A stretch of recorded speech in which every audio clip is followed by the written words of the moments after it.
আসসালামু আলাইকুম। ফাহাইতু সাহাবা রাদিয়াল্লাহু আনহুম তৃতীয় খণ্ড হইতে বর্ণিত হযরত ওসমান ইবনে মাজুন রাদিয়াল্লাহু আনহু দুনিয়ার প্রতি অনুরক্তি। ইবনে শিহাব রাহমাতুল্লাহ বলেন, একদিন হযরত ওসমান ইবনে মাজুন রাদিয়াল্লাহু আনহু মসজিদে প্রবেশ করিলেন। তার পরিধানে একটি চাদর ছিল, যা কয়েক স্থানে ছিঁড়িয়া গিয়াছিল। তিনি ছিঁড়া স্থানে চামড়া দ্বারা তালি লাগাইয়া রাখিয়াছিলেন। তার এই অবস্থা দেখিয়া রাসূলুল্লাহ সাল্লাল্লাহু আলাইহি ওয়াসাল্লামের অন্তর বিগলিত হইল। তার কারণে সাহাবা রাদিয়াল্লাহু আনহুদের অন্তর বিগলিত হইল।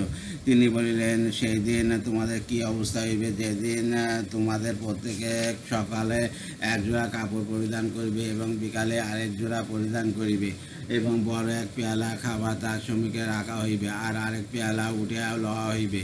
তোমরা ঘরগুলির এমনভাবে পর্দা দ্বারা ঢাকিবে, যেমন কাবা শরীফকে পর্দা দ্বারা ঢাকা হয়। সাহাবা রাদিয়াল্লাহু আনহুম বলিলেন, ইয়া রাসূলুল্লাহ, আমরা তো চাই এমন হোক, তখন আমাদের অবস্থা সচ্ছল হইয়া যাইবে, আর আমরা আয়েশ আরামের জীবন লাভ করিব। রাসূলুল্লাহ সাল্লাল্লাহু আলাইহি ওয়াসাল্লাম বলিলেন, এমন অবশ্যই হইবে, তবে তোমরা সেদিন অপেক্ষা আজ ভালো আছো।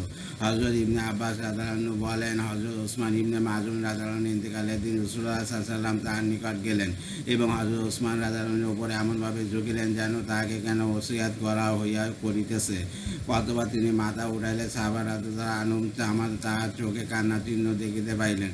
তিনি দ্বিতীয়বার তাহার উপর ঝুঁকিলেন, তারপর আবার মাথা উঠাইলেন, এবার তাহাকে কাঁদিতে দেখা গেল। অথবা তিনি তৃতীয়বার তাহার প্রতি ঝুঁকিলেন, তারপর যখন মাথা উঠাইলেন তখন তার আওয়াজ শোনা গেল। উহাতে সাহাবা রাদিয়াল্লাহু আনহু বুঝিতে পারিলেন যে তাহার ইন্তেকাল হইয়া গিয়াছে। সাহাবা রাদিয়াল্লাহু আনহু কাঁদিতে লাগিলেন। রাসূলুল্লাহ সাল্লাল্লাহু আলাইহি ওয়াসাল্লাম বলিলেন, থামো, এবার শব্দ করিয়া কান্নাকাটি করা শয়তানের পক্ষ হইতে হইয়া থাকে। আল্লাহ তাআলার নিকট ইস্তেগফার করো, অর্থাৎ গুনাহ মাফির দোয়া করো। অথবা হযরত ওসমান রাদিয়াল্লাহু আনহুকে সম্বোধন করিয়া বললেন, হে আবু সাহেব, তুমি চিন্তা করিও না, তুমি দুনিয়াতে হইতে এমনভাবে চলিয়া গিয়াছো যে দুনিয়া হইতে কিছুই গ্রহণ করো নাই। অপর এক রিওয়ায়াতে আছে, হযরত ওসমান রাদিয়াল্লাহু আনহু ইন্তেকালের পর রাসূলুল্লাহ সাল্লাল্লাহু আলাইহি ওয়াসাল্লাম তাকে সম্বোধন করিয়া বললেন, হে ওসমান, আল্লাহ তাআলা তোমার উপর রহমত করুন। না তুমি দুনিয়া হইতে কোনো প্রকার লাভ হাসিল করিয়াছ, আর না দুনিয়া তোমার নিকট হইতে কিছু লইতে পারিয়াছে। হযরত সালমান ফার্সি রাদিয়াল্লাহু আনহু দুনিয়ার প্রতি অনাসক্তি। আতিয়া ইবনে আমির রাহমাতুল্লাহ বলেন, আমি একবার হযরত সালমান রাদিয়াল্লাহু আনহুকে দেখিলাম, তিনি খানা খাইতেছিলেন। তাকে আরও খাওয়ার জন্য পীড়াপিড়ি করা হইলে তিনি বলিলেন, আমার জন্য এইটুকুই যথেষ্ট, আমার জন্য এইটুকুই যথেষ্ট, কেননা আমি রাসূলুল্লাহ সাল্লাল্লাহু আলাইহি ওয়াসাল্লামকে ইরশাদ করিতে শুনিয়াছি, যে ব্যক্তি দুনিয়াতে অধিক পেট ভরিয়া খাইবে সে কিয়ামতের দিন ক্ষুধার্ত থাকিবে। হে সালমান, দুনিয়া মুমিনের জন্য জেলখানা আর কাফেরের জন্য জান্নাত। হাসান রহমতুল্লাহ বলেন, হযরত সালমান রাদিয়াল্লাহু আনহু বাইতুল মাল হইতে বেতন হিসাবে 5,000 পাইতেন। তিনি প্রায় 30,000 মুসলমানের আমির ছিলেন। তার একটি চোগা ছিল, যার কিছু অংশ নিচে বিছায় বাকি অংশ গায়ে দিতেন। উক্ত চোগা পরিয়া লোকদের মধ্যে বাওয়ান করিতেন। বেতন পাওয়ার সঙ্গে সঙ্গে উহা খরচ করিয়া দিতেন। নিজের নিকট উহার কিছু অবশিষ্ট রাখিতেন না। নিজের হাতে খেজুর পাতা তারা টুকরি বানাইতেন এবং উহা বিক্রয় করিয়া জীবন অতিবাহিত করিতেন। আমস রহমতুল্লাহ বলেন, আমি লোকদেরকে এই ঘটনা বর্ণনা করিতে শুনিয়াছি যে হযরত হুযায়ফা রাদিয়াল্লাহু আনহু হযরত সালমান রাদিয়াল্লাহু আনহুকে বলিলেন, হে আবু আব্দুল্লাহ, আমি তোমার জন্য একটি ঘর বানিয়ে দিব কি? হযরত সালমান রাদিয়াল্লাহু আনহু তার এই কথাকে অপছন্দ করিলেন। হযরত হুযায়ফা রাদিয়াল্লাহু আনহু বলিলেন, রাগ করিও না, আমি তোমার জন্য কেমন ঘর বানাইব তা আগে শুনিয়া লও। আমি তোমার জন্য এমন একটি ঘর বানাইব, যখন তুমি উহাতে শয়ন করিবে তখন এক দেয়ালে তোমার মাথা লাগিবে এবং অপর দেয়ালে তোমার পা লাগিবে, আর যখন উহাতে দাঁড়াবে তখন ছাদের সহিত তোমার মাথা লাগিয়া যাইবে। হযরত সালমান রাদিয়াল্লাহু শুনিয়া বলিলেন, মনে হইতেছে তুমি আমার মনের ভিতর অবস্থান করিতেছ, অর্থাৎ একেবারে আমার মনের কথা বলিয়াছ। মালিক ইবনে আনাস রহমতুল্লাহ বলেন, হযরত সালমান রাদিয়াল্লাহু আনহু গাছের ছায়ায় বসিতেন এবং সেখানে মুসলমানদের শাসন কার্য সমাধা করিতেন। গাছের ছায়া যেদিকে ঘুরিত তিনিও সেদিকে ঘুরিয়া বসিতেন। এই কাজের জন্য তার কোনো ঘর ছিল না। এক ব্যক্তি তাকে বলিল, আমি আপনার জন্য একটি ঘর বানিয়ে দিব কি? গরমের মাথা উহা ছায়াতে বসিবেন এবং শীতের সময় নিজেকে শীত হইতে বাঁচাইবেন। হযরত সালমান রাদিয়াল্লাহু আনহু বলিলেন, হ্যাঁ, বানাইয়া দাও। উক্ত ব্যক্তি যখন ফিরিয়া যাইতে লাগিল তখন তিনি তাহাকে উচ্চস্বরে ডাকিয়া বলিলেন, কেমন ঘর বানাইবে? সে বলিলে, এমন ঘর বানাইব যে দাঁড়াইলে ছাদের সহিত আপনার মাথা লাগিয়া যায়, আর শয়ন করিলে দেয়ালের সহিত আপনার পা লাগিয়া যায়। হযরত সালমান রাদিয়াল্লাহু আনহু বলিলেন, হ্যাঁ, এইরকমই বানাইবে। হযরত আবু যার রাদিয়াল্লাহু দুনিয়ার প্রতি অনাসক্তি।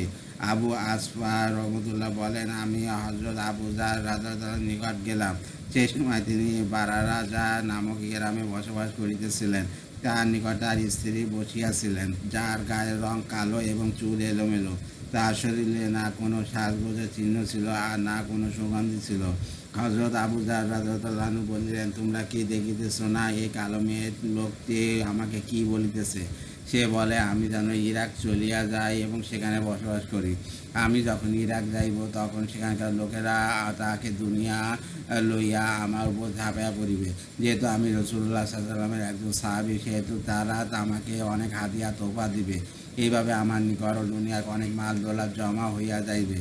অথচ আমার প্রিয় হযরত মুহাম্মদ সাল্লাল্লাহু আলাইহি ওয়াসাল্লাম আমার নিকট হইতে এই অঙ্গীকার লইয়াছেন যে কুরসিয়াদের পূর্বে একটি পিছিল রাস্তা রহিয়াছে। আমরা যখন উহা অতিক্রম করিব তখন যেন আমাদের বোঝা এইরূপ হালকা ও গুটানো হয় যে আমরা উহা সহজে বহন করিতে পারি। ভারী বোঝা লইয়া সেই রাস্তা অতিক্রম করা অপেক্ষা এইরূপ হালকা বোঝা লইয়া অতিক্রম করা আমাদের নাজাতের জন্য বেশি ভালো হইবে। আব্দুল্লাহ ইবনে খেরাস রহমতুল্লাহ বলেন, আমি বারাজা গ্রামে হযরত আবু যার রাদিয়াল্লাহু আনহুকে দেখিয়াছি। তিনি নিজ কালো রঙের ছাপড়ার নিচে বসিয়াছিলেন এবং একই ছাপড়ার নিচে তাহার কালো বর্ণের স্ত্রীও বসিয়াছিলেন।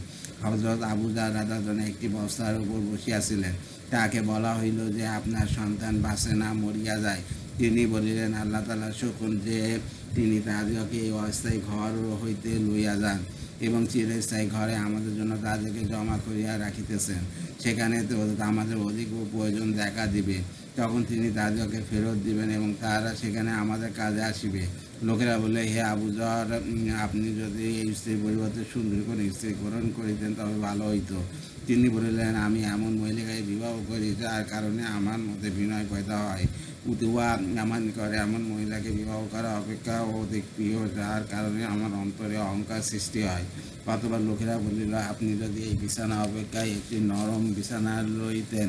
উহা শুনিয়া বলিলেন, আয় আল্লাহ, মাফ করিয়া দিন, আর আপনি যা কিছু দান করিয়াছেন উহা হইতে যত ইচ্ছা লইয়া যান।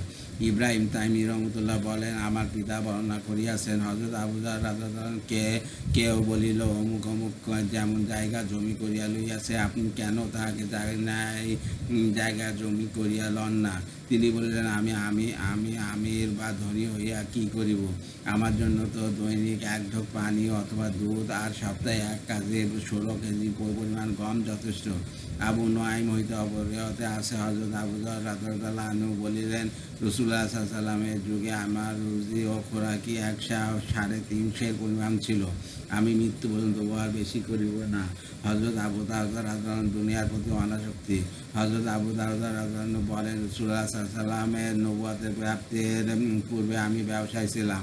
রাসূলুল্লাহ সাল্লাল্লাহু আলাইহি ওয়াসাল্লাম যখন নবুয়ত প্রাপ্ত হইলেন তখন আমি ব্যবসা ও ইবাদত একত্রে করিতে চাইলাম, কিন্তু উভয়টা একত্রে করা সম্ভব হইল না। অতঃপর আমি ব্যবসা ছাড়িয়া দিলাম এবং ইবাদতের প্রতি মনোযোগী হইয়া গেলাম। অপরিহতে হযরত আবু দারদা রাদিয়াল্লাহু আনহু অতিরিক্ত উহা বর্ণিত হইয়াছে যে তিনি ইহাও বলিয়াছেন, সেই পবিত্র সত্তার কসম যার হাতে আমার প্রাণ রইয়াছে, আজ আমি ইহাও পছন্দ করি না যে মসজিদের দরজায় আমার একটি দোকান হয় আর জামাতের সহিত এক ব্যক্তি নামাজ আমার না ছোটে। দৈনিক আমি সেই দোকান হইতে 40 দিনার মুনাফা অর্জন করি এবং উহা সম্পূর্ণ আল্লাহর রাস্তায় সদকা করি। কেউ তাহাকে জিজ্ঞাসা করিল, আপনি উহা কেন অপছন্দ করেন? বলিলেন, কঠিন হিসাবের ভয়, কানাস। হযরত আবু দারদা রাদিয়াল্লাহু আনহু বলেন, আমার ইহাতে কোনো খুশি অনুভব হয় না যে আমি মসজিদের সিঁড়িতে দাঁড়ায় বেচাকেনা করি আর উহাতে দৈনিক 300 দিরহাম লাভ হয় এবং সমস্ত নামাজ মসজিদে জামাতের সহিত আদায় করি। আমি বলি না, আল্লাহ তাআলা বিক্রয় করা হালাল করেন নাই এবং সুদকে হারাম করেন নাই, কিন্তু আমি ওই সমস্ত লোকদের অন্তর্ভুক্ত হইতে চাই যাদেরকে ব্যবসা ও বিক্রয় কাজ আল্লাহ তাআলা জিকির হইতে গাফিল করে না। খালেদ ইবনে উযাইব আসলামী রহমতুল্লাহ বলেন, আমি হযরত আবু দারদা রাদিয়াল্লাহু আনহুর খেদমতে হাজির হইলাম। তার নিচে চামড়া অথবা পশমের বিছানা ছিল, তার গায়ে পশমের চাদর ও পায়ে চামড়ার জুতা ছিল। তিনি অসুস্থ ছিলেন এবং খুব ঘাম হইতেছিল। আমি তাহাকে বলিলাম, আপনি চাইলে আপনার বিছানার উপর আমিরুল মুমিনের প্রেরিত রূপ জড়িত কাপড়ের গিলাফ লাগিয়া লইতে পারিতেন এবং জাফরানি চাদর গায়ে দিতে পারিতেন। তিনি বলিলেন, আমাদের একটি বাড়ি রইয়াছে যেখানে আমরা যাইতেছি সেখান হইতে আমল করিতেছি, অর্থাৎ আখিরাতের দিকে যাইতেছি এবং ভালো ভালো জিনিস সেখানের জন্য পাঠিয়ে দিতেছি। হাসান ইবনে আতিয়া রহমতুল্লাহ বলেন, হজরত আবু দারদা রাদিয়াল্লাহু সঙ্গীগণ তার মেহমান হইলেন। তিনি তাদের মেহমানদারি করিলেন। ঘরে বিছানাপত্র কম ছিল বিধায় তাদের কেউ তো ঘোড়ার জিনের নিচে বিছানা বা চটের উপর রাত্রি কাটাইলেন, আর কেউ নিজের কাপড় চোপড় যা ছিল উহার মধ্যে রাত্রও কাটাইলেন। সকালে হজরত আবু দারদা রাদিয়াল্লাহু তাদের নিকট আসিলেন এবং অনুভব করিলেন যে বিছানাপত্র না পাওয়ার কারণে মেহমানগণ অসন্তুষ্ট হইয়াছে। সুতরাং তিনি বলিলেন, আমাদের একটি বাড়ি রইয়াছে, আমরা উহার জন্য জমা করিতেছি এবং সেখানেই আমাদেরকে ফিরিয়া যাইতে হইবে। অতএব আমরা সামানপত্র আখিরাতের বাড়ির জন্য পাঠিয়ে দিয়াই এখানে কষ্ট করিতেছি। মোহাম্মদ ইবনে কাব্বা রহমতুল্লাহ বলেন, কতিপয় লোক প্রচণ্ড শীতের রাত্রিতে হজরত আবু দারদা রাদিয়াল্লাহু মেহমান হইল। তিনি তাদের জন্য গরম গরম খানা তো পাঠাইলেন, কিন্তু কোনো লেপ পাঠাইলেন না। তাদের মধ্য হইতে এক ব্যক্তি বলিল, তিনি আমাদের জন্য খানা তো পাঠাইলেন, কিন্তু শীতের জন্য কোনো ব্যবস্থা করিলেন, এই জন্য এই প্রচণ্ড শীতের মধ্যে আমরা খাওয়ার কোনো স্বাদ পাইলাম না। আমি এই কথা অবশ্যই তাকে বলিব। অপর এক ব্যক্তি বলিল, স্যারও বলিও না। কিন্তু সে শুনিল না এবং হযরত আবু দারদা রাদিয়াল্লাহু নিকট গেল। সে যখন দরজার নিকট যাইয়া দাঁড়াইল, তখন দেখিল যে হযরত আবু দারদা রাদিয়াল্লাহু বসিয়া আছেন এবং তার স্ত্রীর শরীরে উল্লেখযোগ্য তেমন কোনো কাপড় নাই। এই অবস্থা থেকে সে ফিরিয়া যাওয়ার ইচ্ছা করিল এবং হযরত আবু দারদা রাদিয়াল্লাহুকে বলিল, আমার মনে হয় আপনারা উভয় আমাদের মতো বিগত রাত্র লেপ ছাড়াই কাটাইয়াছেন। হযরত আবু দারদা রাদিয়াল্লাহু বলিলেন, আমাদের একটি বাড়ি রইয়াছে, যেখানে আমাদেরকে যাইতে হইবে। আমরা আমাদের বিছানাপত্র, লেপ ইত্যাদি সেখানের জন্য আগায় পাঠাইয়া দিয়াছি। যদি সেই সকল বিছানাপত্র হইতে কোনো কিছু তুমি এখানে পাইতে, তবে অবশ্যই আমরা তা তোমাদের নিকট পাঠাইয়া দিতাম। আমাদের সম্মুখে একটি কঠিন পাহাড়ি চড়াই পথ রইয়াছে। সেই পথ অতিক্রম করার ব্যাপারে হালকা বোঝা বহনকারী বাড়ি বোঝা বহনকারী অপেক্ষা বেশি উত্তম হইবে। আমি তোমাকে কি বলিতেছি বুঝতে পারিয়াছ? সেই ব্যক্তি বলিল, জি হ্যাঁ, বুঝতে পারিয়াছি। পূর্বে দ্বিতীয় খণ্ডে 496 পৃষ্ঠায় সাধারণ মুসলমানদের অপেক্ষা আমিরের জীবনমান উন্নত করার উপর অসন্তোষ প্রকাশ করায় বর্ণনা বর্ণিত হইয়াছে যে হযরত ওমর রাদিয়াল্লাহু হযরত আবু দারদা রাদিয়াল্লাহু নিকট পৌঁছিয়া দরজায় ধাক্কা দিয়া দেখিলেন উহাতে কোনো খিল নাই। ভিতরে প্রবেশ করিয়া দেখিলেন অন্ধকার ঘর। হযরত ওমর রাদিয়াল্লাহু অন্ধকার ঘরে হাত রাখিয়া লাগিলেন এবং তার হাত হযরত আবু দারদা রাদিয়াল্লাহু শরীরে লাগিল। তিনি তার বালিশ হাত রাখতে লাগিলেন, দেখিলেন উহার গাদার পিঠে বিছাইবার কম্বল। তারপর তার বিছানা তালাশ করিতে লাগিলেন, দেখিলেন সেখানে কঙ্কাল বিছানো রইয়াছে। তারপর তার শরীরের কাপড় ধরিয়া দেখিলেন তা একটি পাতলা চাদর। অতঃপর হযরত ওমর রাদিয়াল্লাহু বললেন, আল্লাহ তাআলা আপনার উপর রহম করুন। আমি কি আপনাকে স্বাচ্ছন্দ্যতা দান প্রদান করি নাই? আমি কি আপনার উপর এই ইহসান করি নাই? হযরত আবু দারদা রাদিয়াল্লাহু বলিলেন, হে ওমর, আপনার কি সেই জিনিস স্মরণ আছে যা রাসূলুল্লাহ সাল্লাল্লাহু আলাইহি ওয়াসাল্লাম আমাদেরকে বলিয়াছেন? হযরত ওমর রাদিয়াল্লাহু বলিলেন, কোন হাদিস? হযরত আবু দারদা রাদিয়াল্লাহু বলিলেন, রাসূলুল্লাহ সাল্লাল্লাহু আলাইহি ওয়াসাল্লাম বলিয়াছিলেন, তোমাদের যে কোনো ব্যক্তির নিকট যেন দুনিয়ার জিন্দেগি এই পরিমাণ সামান থাকে যেমন একজন মুসাফিরের পাতা হইয়া থাকে। হযরত ওমর রাদিয়াল্লাহু বললেন, হ্যাঁ, স্মরণ আছে। হযরত আবু দারদা রাদিয়াল্লাহু বললেন, হে ওমর, রাসূলুল্লাহ সাল্লাল্লাহু আলাইহি ওয়াসাল্লামের ইন্তেকালের পর আমরা কি করিয়াছি? তারপর তারা উভয় একে অপরকে রাসূলুল্লাহ সাল্লাল্লাহু আলাইহি ওয়াসাল্লামের বিভিন্ন কথা স্মরণ করিয়া সকল পর্যন্ত কাঁদিতে থাকিলেন।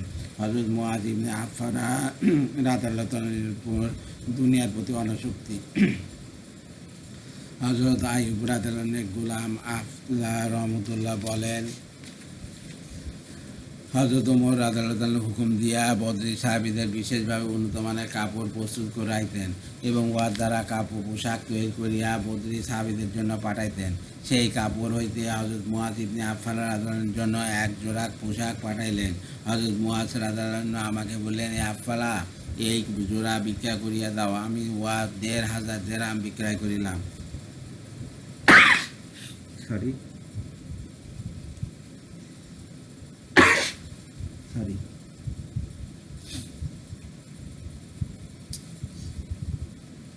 ১,৫০০ দাম দ্বারা আমার জন্য গোলাম খরিদ করিয়া আনো। আমি ৫টি গোলাম খরিদ করিয়া আনিলাম। তিনি উহাকে দেখিয়া বলিলেন, যে ব্যক্তি ১,৫০০ দিরহামে ৫টি গোলাম খরিদ করিয়া আজাদ করিয়ার পরিবর্তে এই পরিমাণ মাল দ্বারা ২টি সিল্কা অর্থাৎ লুঙ্গি চাদর পরিধান করে, সে অত্যন্ত কম আকল বেকুব। হে গোলামগণ, যাও, তোমরা সকলেই মুক্ত। হযরত ওমর রাদিয়াল্লাহু এই সংবাদ পাইলেন যে তিনি হযরত মুআজ রাদিয়াল্লাহুর জন্য যে কাপড় প্রেরণ করেন তিনি উহা পরিধান করেন না। সুতরাং হযরত ওমর রাদিয়াল্লাহু তাহার জন্য 200 দিরহামের মোটা কাপড়ের জোড়া বানাইয়া পাঠাইলেন। বাহক যখন কাপড় লইয়া তাহার নিকট পৌঁছাইল তখন হযরত মুআজ রাদিয়াল্লাহু বলিলেন, আমার মনে হয় হযরত ওমর রাদিয়াল্লাহু এই কাপড় দিয়া তোমাকে আমার নিকট পাঠায় নাই। বাহক বলিলেন, না, আপনার নিকটে পাঠাইয়াছেন। তিনি সেই কাপড় লইয়া হযরত ওমর রাদিয়াল্লাহুর নিকট আসিলেন এবং বলিলেন, হে আমিরুল মুমিনিন, আপনি কি এই কাপড় আমার জন্য আমার নিকট পাঠিয়েছেন? হযরত ওমর রাদিয়াল্লাহু বললেন, হ্যাঁ, আমি পাঠিয়েছি। আমরা পূর্বে তোমার নিকট সেই মূল্যবান কাপড় হইতে পাঠাইতাম যা তোমার অন্যান্য বদ্রী ভাইদের জন্য পাঠাইতাম, কিন্তু জানিতে পারিলাম তুমি উহা পরিধান করো না। এই জন্য এবার তোমার জন্য সাধারণ কাপড় পাঠিয়েছি। হযরত মুআজ রাদিয়াল্লাহু বললেন, আমিরুল মুমিনিন, আমি যদিও সেই কাপড় পরিধান করি না, কিন্তু আমি চাই যে আপনার নিকট হইতে ভালো ও উত্তম জিনিস আমার নিকট আসুক। অতএব হযরত ওমর রাদিয়াল্লাহু তাকে পূর্বের ন্যায় উন্নত মানের কাপড় দান করিলেন। এই পর্যন্ত হাদিস সাহাবা রাদিয়াল্লাহু 3 নম্বর পড়া হয়েছে। আমার ইউটিউব চ্যানেল রিপুন ক্লাস, ওইটাকে সাবস্ক্রাইব করবেন, লাইক করে শেয়ার দেবেন। এটা আমি উৎসাহিত হই। রিপুন ক্লাস ফেসবুক পেজ, ওইটাকে ফলো করে রাখবেন। সবাই ভালো থাকবেন, সুস্থ থাকবেন এবং স্বাভাবিক থাকবেন। আল্লাহ।